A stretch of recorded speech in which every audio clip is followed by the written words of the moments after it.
How's it going, folks? Jeremy Adrian here. Welcome back to the channel for a pretty beefy midweek MMO news drop video. Let's get straight to it, beginning with upcoming isometric MMORPG Corepunk. We were supposed to get a short video highlighting work done on Corepunk's gameplay this month, as announced in the studio's quarterly update back in March, but unfortunately that's not going to happen now.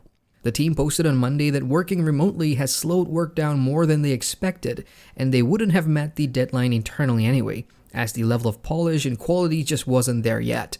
As a result, the new dates are sometime in June for the short gameplay video and in August for the longer version. Quick update for Guild Wars 2 now, which a day or so ago had to take down its EU servers as players were experiencing rollbacks on their accounts that wiped out everything from progression, achievements, and more. The good news is ArenaNet has managed to identify and fix the issue, with everything lost being restored to all affected accounts. However, there are cases where players are still missing stuff, so if you do play on the EU servers, be sure to look for any missing items, gear, achievement points, whatever really that you had before 2:40 AM PST on the 11th of May, and if there are still stuff missing, you'll need to submit a ticket. ArenaNet has also mentioned something about compensation for players, so stay tuned for that. Black Desert Online has just announced that this year's HEIDEL Ball will be held entirely online and will take place on Saturday, the 30th of May. Named HEIDEL Ball at Home, the event will be live streamed on both BDO's YouTube and Twitch channels, and players across all regions and platforms are invited to watch. Furthermore, some 200 lucky players will fill in a questionnaire which will become available at a later date, and will be granted a special meeting place online to chat with each other and win some exclusive prizes in-game. As for the contents of the ball, traditionally Prolibus would use this as a platform to announce big new content reveals, updates to the game, and more. So we should be in for some exciting news, one hopes. Is there a chance of hearing about other Prolibus MMOs like Crimson Desert? Probably not, but we'll have to wait and see. For players of the Japanese MMO Phantasy Star Online 2 on the Xbox One, the game has just released its Mission Pass Season 3. Beginning now until the 9th of June, players can complete specific ARCS missions to accrue stars points, and doing so will move you up the mission pass tiers and you'll be able to claim some pretty decent looking rewards. If you missed a tier's rewards because you couldn't decide, or you just passed them up for something else, there's an extended game mode you can use to grab the stuff you didn't take the first time. Check out the full pass tiers and rewards with the link down below. Over on ASTELLIA, the MMORPG recently patched in its latest update, and of major note is that classes have had some of their skills improved and they can now be used while moving. The warrior class is the biggest benefactor with a total of 4 skills being mobile now, while the archer only gets 1. In my time playing ASTELLIA, the stiffness and lack of mobility did reduce the dynamism of combat somewhat, especially for the warrior class, so this is a welcome change. I've posted the patch notes below so you can see what skill changes have arrived for your class. Up next, free-to-play MMO Neverwinter has a dev update out with all new information about the upcoming episode known as Rage of Bel, which launches later this week. The episode occurs after the end of the Infernal Descent story arc, and is a precursor to the beginning of the story for the upcoming module, which is what precedes an expansion drop, the studio explains. Rage of Bel will contain an epic boss fight with server-wide progression and an engaging story. Thus, completing it will offer unique rewards like a couple of mounts and an elite soldier companion, just to name a few. Sticking with Neverwinter now, its studio Cryptic, Star Trek Online, and Perfect World Entertainment have all teamed up to support global relief efforts for those in need. Starting right now, players who want to chip in can visit the charity link found in the pinned comment to purchase in-game items to help those affected by these uncertain times. And 100% of the proceeds will be split between 2 non-profit organizations, and they are the Pop Culture Hero Coalition and the United Way Anti-Bully Organization. The packs includes items from both games like pets and skins and even race unlocks, with the lower tiers for each coming in at $2. There's also some unfortunate news from Gamigo today, and they have announced that its EU-based MMORPG Dragon's Prophet and Savage Hunt will be shutting down. The lights will officially go out on the 29th of May, and until then, all in-game purchases have been disabled.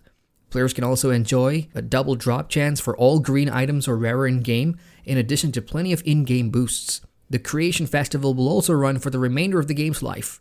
As for why the game is shutting down, Gamigo said it's just not sustainable for the future.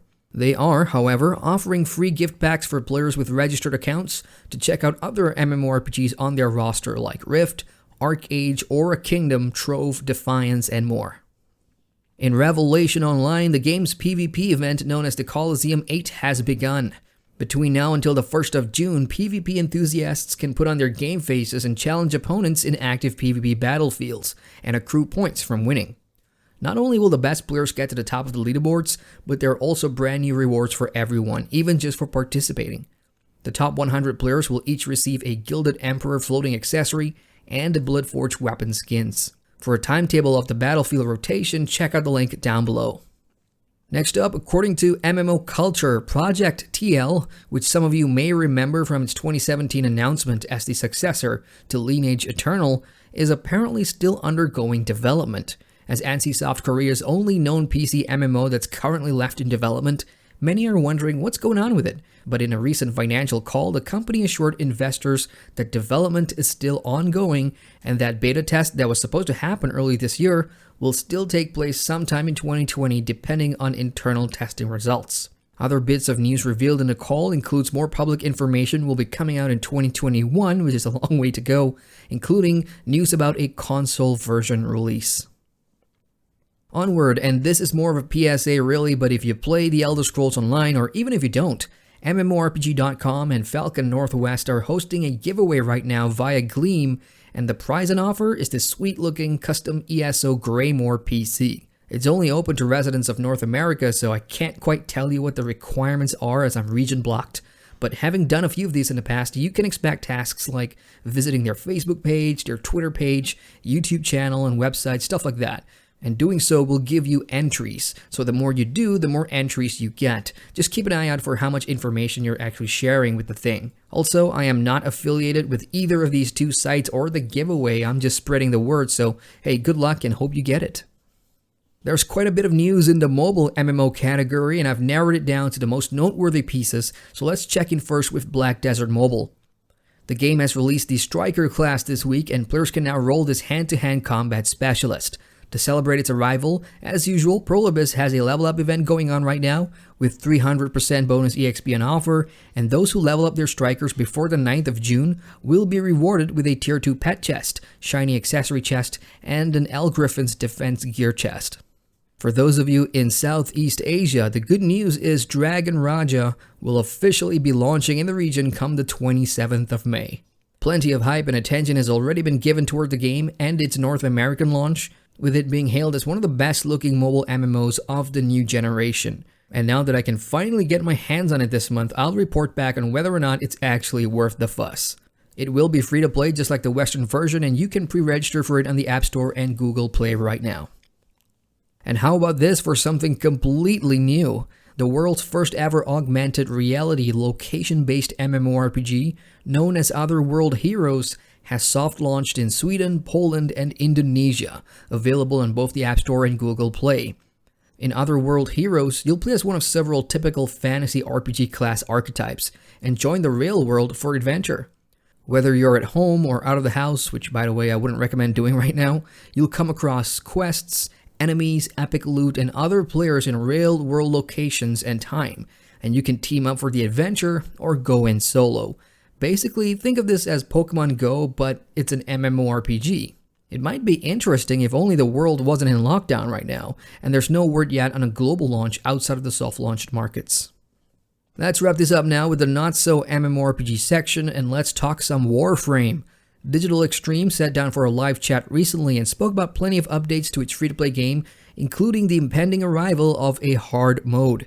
Basically, players will be given the option to select hard or ultra hard modes on the mission nodes, which raises enemy difficulty levels by 50 and 100. You will of course be given better XP and loot rewards for undertaking harder difficulties. The team also mentioned this year's TennoCon, Warframe's annual convention, and since it's being moved to an all-digital online event, they have no idea what to expect, but hopefully we should still get some exciting news. And that's all I've got for now, folks. Hang tight, only a few days left till the weekend. If there's news for a game you play that isn't covered here in this video, do share what's going on with the rest of us down in the comments section. Hit the like button if you're enjoying these MMO news drops, and feel free to subscribe to the channel and click that bell icon to never miss an MMO news update. Once again, I'm Adrian, and I thank you for watching.